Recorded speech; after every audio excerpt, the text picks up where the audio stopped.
Alright, so let's talk a little bit about Suicide Squad.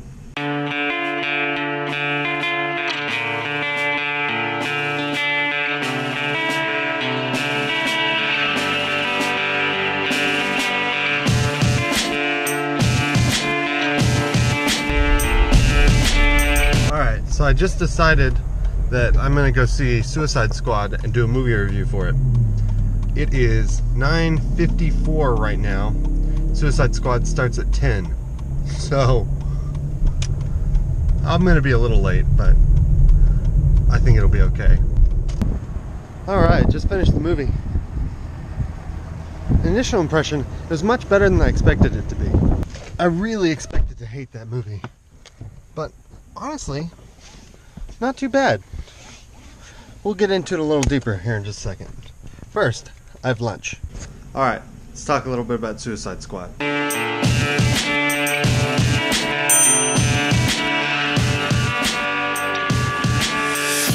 Honestly, I was really shocked by this movie.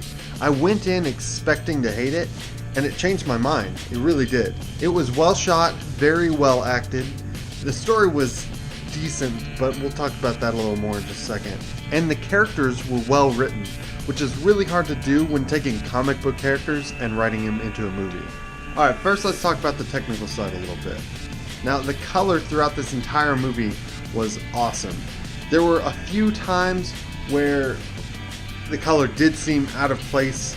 It was like crazy yellow and it didn't really seem to fit, but for the vast majority of the movie, the color was spot on. It felt correct for where they were and the story that they were telling. But if you want to talk about something that wasn't great, then let's talk about the CGI. I've rarely seen a movie as inconsistent as this one. It had elements that were some of the best CGI I had seen.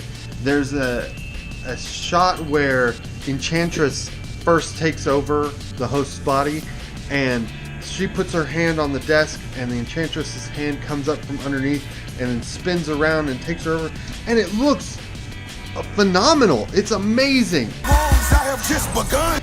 And then later in the movie, that same character looks like a cutscene from a PlayStation 2 game, and not even a good PlayStation 2 game, like the first PlayStation 2 game to ever be released.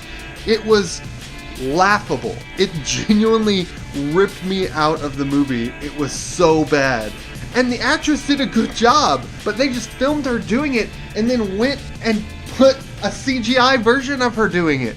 And it was weird and it was choppy and it was meant to be, oh, she's a witch, but it did not come across like that at all. It came across like we are not good at what we do. And again, some of the CGI was really great. It was just there were moments that was just depressingly bad. There were elements that were really amazing, but then it's almost like every single character that they made out of CGI just failed. It just looked so fake and so cheesy. It was a little bit depressing. Now, the acting in this movie was awesome. It really was. Between Will Smith as Deadshot and Margot Robbie as Harley Quinn, it was just very impressive. Not to mention Jared Leto as the Joker. He genuinely surprised me. I expected not to really like him much. I expected to like him more than Jesse Eisenberg as Lex Luthor, but honestly, he was great. He did a great job. The character was well written and he acted it very well. The only issue I had with the Joker was his makeup. It was just so stupid. So stupid. I hate it. It said damaged right here. I hated everything about his costume. I hated it. And the grill, stupid. Stupid. Just bad. Just bad. Alright, let's get into the story a little bit. Overall, the story left a bit to be desired. It was way too predictable. I expected a movie like this to have more twists and turns, more unexpected behavior out of the characters, because they're all villains, but they're working for good. But it just seemed like every step of the way I knew exactly what was going to happen. There was only one twist in the movie that surprised me, and that was a throwaway. Like, it would have been better had that not been the twist that was made. It would have been a lot better. So, honestly, the story was good enough to keep me engaged, It just wasn't as good as it could have been. I wanted a little bit more out of it. One big positive, though, was the length. Okay, so Batman vs. Superman was way too long. I hated how long that movie was, but this one felt just right. It felt like the exact right length for it. One thing that was super annoying was that they kept on repeating, "Oh, we're the bad guys." We're bad guys. It's what we do. We're the bad guys. Like 4 or 5 times throughout this movie. And it's like, I get it. That's the entire premise of the movie. You don't need to keep force feeding me. I get that you're the bad guys. It's not a funny joke. It's not news to anyone. It's not even news to any of the characters inside of the universe. They all know that they're the bad guys. It doesn't need to constantly be stated. It was annoying.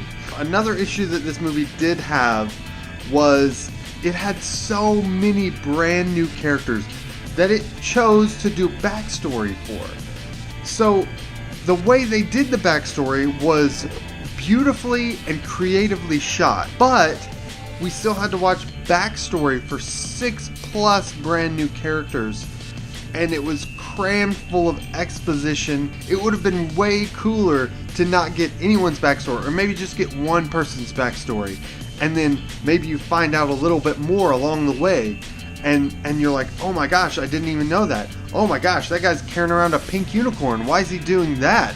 Crazy. I don't even know, but I'm intrigued by it. Mystery would have been better in this case than just throwing it all out there. But maybe that's just me. Alright, so all in all, I would probably give this, I'd say about a solid 7 out of 10. It was well worth the time. Anyway, hope that you liked the review. I hope that it helps you make a decision whether or not to see this movie. If it does, be sure to like, comment, share, etc. And if you haven't subscribed to the channel yet, be sure to subscribe, do a daily vlog, and occasional movie reviews. So, I'll see you tomorrow.